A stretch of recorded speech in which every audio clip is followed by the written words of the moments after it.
अस्सलामु अलैकुम वरहमतुल्लाहि वबरकातुहू बिस्मिल्लाहि वल्हम्दुलिल्लाहि वस्सलातु वस्सलामु अला रसूलिल्लाह। अभी बजे हैं सुबह के 7:45 और मैं अभी देखिए कहाँ पे हूँ। ये यहाँ का फिश मार्केट है।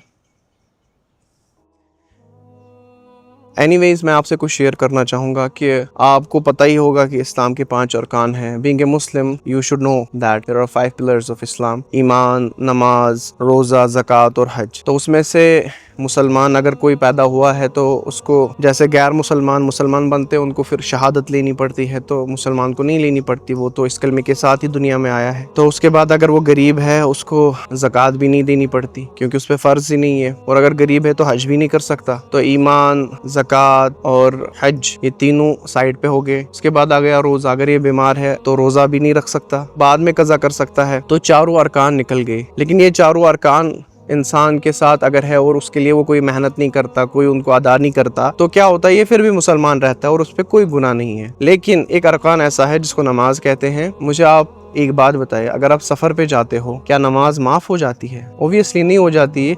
आपको कसर पढ़ने का हुक्म है लेकिन छोड़ने का हुक्म नहीं है। तो अगर आपके पास पानी नहीं है, वुज़ू नहीं कर सकते, नमाज माफ होती है? नहीं। आपको तयम्मुम करने का हुक्म है। आप खड़े नहीं हो सकते, खड़े होकर नमाज नहीं पढ़ सकते, छोड़ने का हुक्म है? नहीं। बैठ के पढ़ो। बैठ के भी नहीं पढ़ सकते, लेट के पढ़ो। लेट के भी नहीं पढ़ सकते, इशारों से पढ़ो। गर्ज नमाज किसी भी हालत में हम छोड़ नहीं सकते। तो इमेजिन कर लीजिए आप कि कितना बड़ा हुक्म है। सहाबा नमाज को अल्लाह सुब्हानहू व तआला की ज़ात से लेने का ज़रिया समझते थे, और लिटरली नमाज अल्लाह सुब्हानहू व तआला की ज़ात से बराह रास्त लेने का ज़रिया है। हदीसों में आता है माफ़ूम और खुलासा, आप सल्लल्लाहु अलैहि वसल्लम ने फरमाया, नमाज मेरी आंखों की ठंडक है, नमाज जन्नत की कुंजी है। क़यामत के दिन सबसे पहले नमाज का हिसाब होगा। जिसकी नमाज अच्छी निकल आएगी उसके सारे अमाल भी अच्छे निकल आएंगे। तो नमाजों की पाबंदी किया करें। अस्सलामु अलैकुम वरहमतुल्लाहि वबरकातुहू।